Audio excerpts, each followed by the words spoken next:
Hi everyone, exam medicine channel में आप सभी का स्वागत है। हम बात करने वाले हैं Allahabad university non teaching post group सी।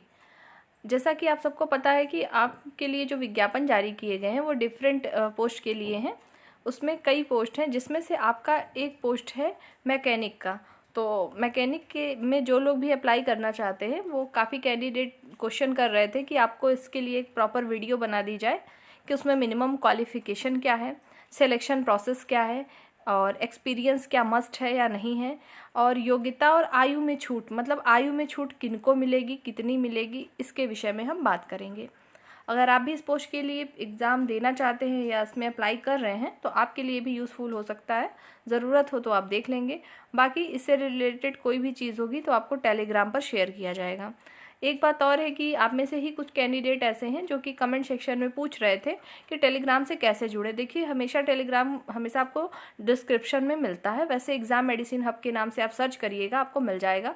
यूट्यूब पे आप जो लोगो देखते हैं एग्ज़ाम मेडिसिन चैनल का, वही लोगो आपको टेलीग्राम पर भी दिखाई देता है, तो वही हमारा जो है टेलीग्राम चैनल होगा।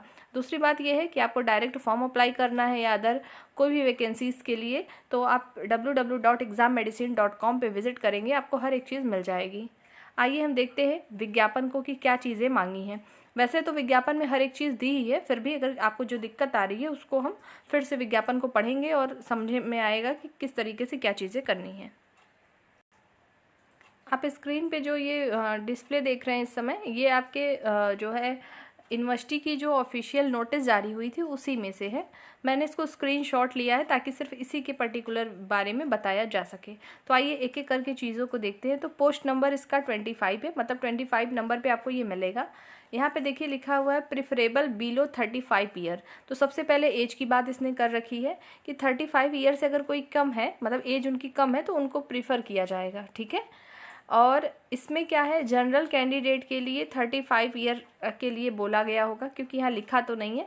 अगर आप ओबीसी और SC/ST के कैंडिडेट हैं तो आपको छूट मिलती है, रिलैक्सेशन मिलता है, जैसे कि गवर्नमेंट ऑफ इंडिया सर्विस के जो रूल्स हैं उसके अकॉर्डिंग। ठीक है।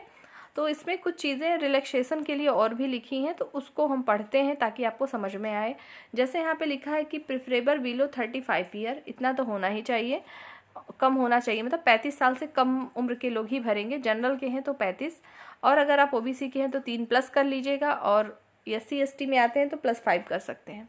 उसके बाद बात करें तो देखिए यहाँ लिखा है relaxation of will be subject of following class. इसमें दिया हुआ है रिलैक्सेशन एज, मतलब फॉलोइंग क्लास 2 दिए हुए हैं नीचे। उसके अगर आप अंदर आते हैं, मतलब वो फुलफिल कर रहे हैं आप क्राइटेरिया, तो भी आपको छूट मिलेगी एज में। जैसे experience of working per year in जो है स्पेसिफाइड एरिया, मतलब मैकेनिक का जो वर्क होता है, अगर आप उसमें इन्वॉल्व हैं, कहीं काम कर रहे हैं और एक्सपीरियंस आप रखते हैं, अगर आप अपना एक्सपीरियंस सर्टिफिकेट होना चाहिए, लेकिन इसके लिए आपको फर्जी नहीं चलेगा कि अभी हमने कर लिया कहीं से बनवा लेंगे, वो वाली बात नहीं होगी। ठीक है ना। तो अगर आप हैं कहीं पर तो आप उसको फॉर्म भर सकते हैं। भर तो आप वैसे भी सकते हैं, अगर किसी के पास कोई एक्सपीरियंस नहीं है तो भी फॉर्म भर सकता है। पहली बात यही समझ लीजिए, आपके पास आपकी उम्र 35 वर्ष से अगर कम है तो आप फॉर्म फिल कर सकते हैं, लेकिन इसमें एक्सपीरियंस हो या ना हो ये मायने नहीं रखता है। दूसरी बात ये रिलैक्सेशन ऑफ एज एज पर government of India service rules for specify class.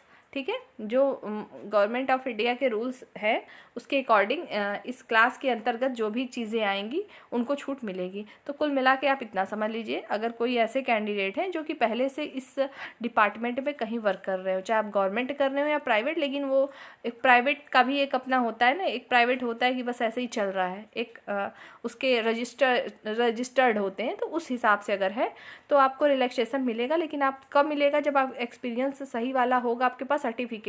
दूसरी बात यह है कि आप अगर जिस में आ रहे होंगे, जैसे SC/ST OBC में आ रहे होंगे, तो जिस प्रकार से छूट मिलती है इसमें भी मिलेगी, और 35 साल से उम्र कम होनी चाहिए। ये तो रही बात उम्र की। अब हम बात कर लेते हैं क्वालिफिकेशन क्या होनी चाहिए। कम से कम आपके पास क्या होना चाहिए, डिग्री और सर्टिफिकेट की आप फॉर्म भर सकते हैं। तो इसमें लिखा है एसेंशियल क्वालिफिकेशन, मतलब ये आवश्यक है। क्या होना चाहिए, पहला देखिए लिखा है 10th pass for a recognise board, इसमें कहीं पर भी ये नहीं लिखा हुआ है कि आपके इसके साथ मतलब 10th के साथ होना चाहिए ITI। और का मतलब होता है या तो ये और या तो ये, मतलब अगर यहाँ पे एंड लिखा होता है AND लिख दे तो मतलब ये हो जाता है आपका कि हाई स्कूल के साथ ITI पास होना चाहिए। लेकिन यहाँ लिखा क्या है, 10th पास होना चाहिए, या अगर 10th पास नहीं है तो ITI किए हो आप, डिप्लोमा हो आपके पास। और डिप्लोमा में भी यहाँ पे मेंशन नहीं है, लेकिन जैसे हर ट्रेड से डिप्लोमा होता है, मतलब पॉलीटेक्निक, देखिए सबसे पहले ITI होता है, फिर उसके ऊपर जाएंगे तो डिप्लोमा होता है आपका जो 3 ईयर डिप्लोमा पॉलीटेक्निक होता है। लेकिन पॉलीटेक्निक में भी कुछ ऐसे हमारे ट्रेड होते हैं जो कि आपके ज़रूरी नहीं कि 3 साल के हो, 2 साल के होते हैं, 1 साल के होते हैं, ऐसा भी होता है। तो उसी प्रकार से ITI भी जो होती है, ITI भी कई तरह के होते हैं। ITI में 2 साल का होता है, आपको 6 महीने का भी मिलेगा, 1 साल का भी मिलेगा, तो ऐसा है इसमें रूल, ठीक है। तो आपको इसमें ये चीज़ नहीं लिखी कि किस ट्रेड से हो आप, तो इसके अकॉर्डिंग अगर हम देखें तो ITI डिप्लोमा पास होना चाहिए। अब बात करें मैकेनिक की, तो एक मैकेनिकल ट्रेड भी होता है, फिटर होता है आपका, ठीक है, ऑटोमोबाइल्स होते हैं और इलेक्ट्रॉनिक्स होता है, कोपा से होता है, कंप्यूटर जो एप्लीकेशन होता है, तो कई होते हैं अलग अलग, ठीक है। तो जो लोग कर रखे होंगे तो उनको अच्छे से पता होगा। तो अगर आप हाई स्कूल सिर्फ पास हैं तो भी आप भर सकते हैं, एक्सपीरियंस हो या ना हो मैटर नहीं करता। दूसरी बात कर लेते हैं पीरियड ऑफ प्रोविज़न। ये तो मैंने हर वीडियो में अपने बताई थी, पर्टिकुलर्स का वीडियो भी आपको बना के दिया गया है कि 1 ईयर एक्सटेंडेबल का मतलब क्या होता है। आपकी जॉब जो है, ऐसा नहीं है कि गवर्नमेंट जॉब नहीं है, सेंट्रल की यूनिवर्सिटी है तो सेंट्रल जॉब में आप आ रहे हैं, आपकी चीज़ें परमानेंट हो जाती हैं। लेकिन आपका 1 साल पहले आप काम करेंगे, फिर 1 साल एक्सटेंड करेंगे जॉब आपकी, उसके बाद जाके आप फिक्स होते हैं, तब तक आपको काम ऐसे करना होता है।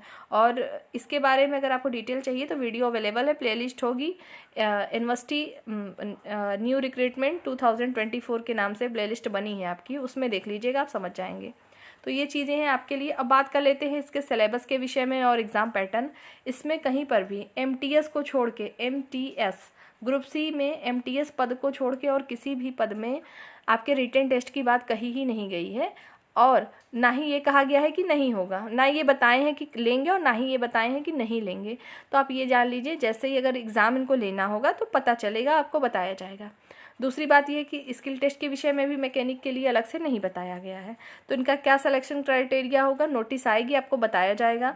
दूसरी बात यह है कि अभी आप क्या करें, तो अगर आप किसी न किसी कॉम्पिटिटिव एग्ज़ाम की तैयारी करते हैं तो आप GK पढ़ते हैं, करंट अफेयर पढ़ते हैं, हिंदी इंग्लिश पढ़ते हैं, तो इतनी चीज़ें आप पढ़ते रहिए जहाँ भी पढ़ रहे हैं। और चैनल के माध्यम से ग्रुप C में MTS के लिए जो क्लासेस दी जा रही हैं आपके लिए भी यूज़फुल होंगी, अगर ज़रूरत हो तो उसको देख लिया करिए।